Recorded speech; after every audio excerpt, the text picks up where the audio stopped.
Good morning, Mr. Dodson. For my grading philosophy assignment, for the question number one, will you allow extra credit assignments on or extra credit on the test? Why or why not? For me, I will not allow or I will not do extra credit to bring up my student's grade or score, because if my student's grade or score is low, that means she needs help, and that's the time that I can do intervention to my students. For the second question, will students allowed to earn extra credit via other way, like helping others, student chores in the classroom, bringing up the box tops or school supplies? Well, when we're talking about academic, I will not give extra credit to my student because they're doing that, like helping their classmate, bringing box tops or school supply, because it's not fair for for some of my students if I give them extra credit for that. But I can give that student extra credit for behavior, like 1 point maybe. Now, for question number three, what consequences will students receive for not turning in work? Well, I will not give any consequences if one of my students did not turn in their work. Instead, I'm going to talk to that student privately, and I'm going to encourage that student to do more, or I'm going to ask that student if what went wrong or what's the problem. Maybe that student didn't know how to do it, so that I can help them out. Okay. Also, I'm going to talk to that student that he needs to be responsible with their work. All right, so now let's move on to question number four. What consequences will students receive from turning work late? If my student turn their work late, I will not give up on them or in that student or leave him on learning to third not yet develop thought. So like what I've said a while ago, I'm gonna talk to the student. What's the reason behind why you turn this work late? Maybe that student don't know how to do it. Maybe there's a problem at home. So I can just intervene and talk to that student, or I can help that student out. For question number five, will creativity be graded on project or assignments? Why or why not? Well, for that question, I'm going to provide opportunities for students to think critically about creativity when they're doing project or when they're doing assignments. Because when you're going to combine that strategy, when you assess the student, that will become part of a culture of doing a project or in a classroom setting.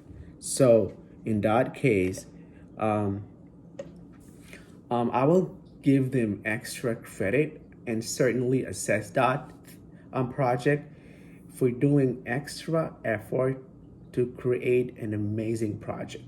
And for question number six, Mr. Dodson, how will I grade group work? Okay. For me to grade group work, I will create a rubric for that to set an evaluation standards.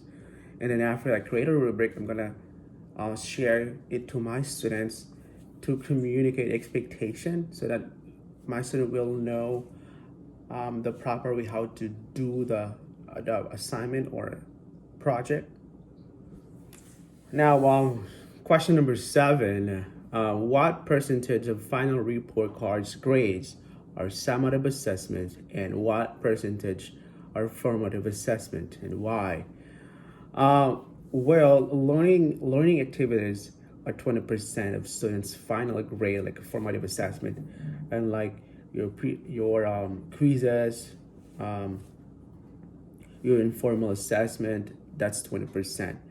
While assessment, like summative assessment, are mostly exams, your projects, are 80% of student grade. Well, that's the time that you are going to assess at the end of a chapter if that student knows the standard or mastered standard. For question number eight, can student retake tests for partial credit or for full credit? Why?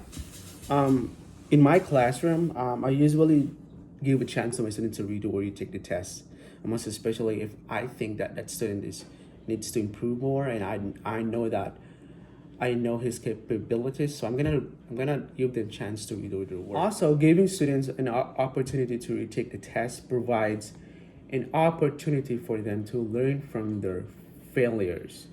And also, students will receive a 0 on the first take. However, that student will be eligible for redoing their work. They can redo their tests or retake it for final or partial credit. For question number 9, or this is for PE majors. What happens if a student refuses to participate and dress out? Well, if that scenario will happen, I'll give that student time to settle down for a minute, and I'll let that student watch us while we're doing the activity or we're doing workshop. And then when the time that student's ready, she can definitely join us. Question number 10, what happens when a student consistently does not put their names on their assignment?